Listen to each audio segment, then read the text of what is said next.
Hi everyone, are you ready for another busy week of trading? The Japanese yen has been sliding rapidly in the last week, so I'm going to talk about whether the breakout in the US dollar Japanese yen and other yen pairs is sustainable. Two of the big earning results to look out for this week are Tesla and Netflix, so I'll cover those two as well as the highlights from the economic calendar that includes China GDP. Stay right there.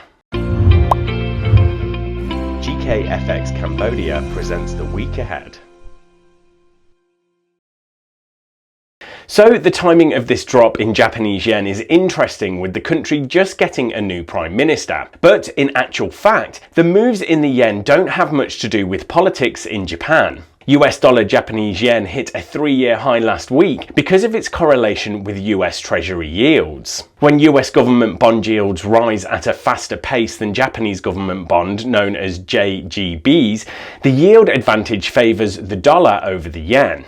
The 4% slide in the yen in 3 weeks, which as we know is massive for a major exchange rate, has happened at the same time the yield on 10-year treasuries rose to 1.6% for the first time since May. The high US inflation means the Fed are set for tapering, and the market is pricing in US rate hikes next year. But inflation is still low in Japan, and the Bank of Japan remains dovish, even with the new PM in place.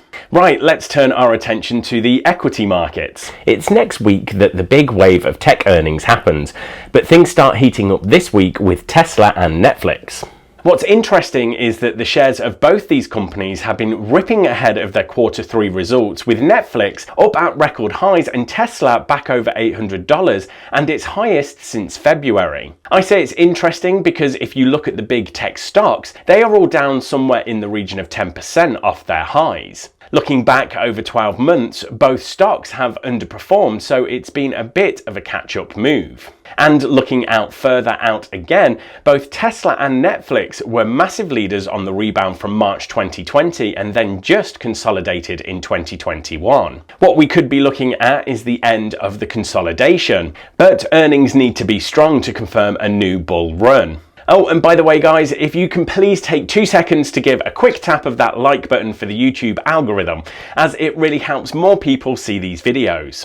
Okay, so let's round off with the economic calendar. We start the week with a big one, that's Chinese GDP. Keep in mind that while the economies of the US and Europe are bigger, China represents a huge portion of global growth. The consensus expectation is for 5.2% annual growth, but if it comes in much lower, forecasts for stagflation, that's high inflation, high unemployment and low growth, will become more widespread. We also have the People's Bank of China rate decision on Wednesday, so if the GDP number does come in soft, perhaps the PBOC will cut rates. The top tier data finishes mid-week, where there is CPI data from the UK, Europe and Canada. US inflation came in hotter than expected last week, and I wouldn't be surprised to see the same in these countries, given the supply shortages that are driving up prices are a global phenomenon. Right, thanks everyone, good luck trading this week, and make sure to click on subscribe so you don't miss the next episode of the week ahead.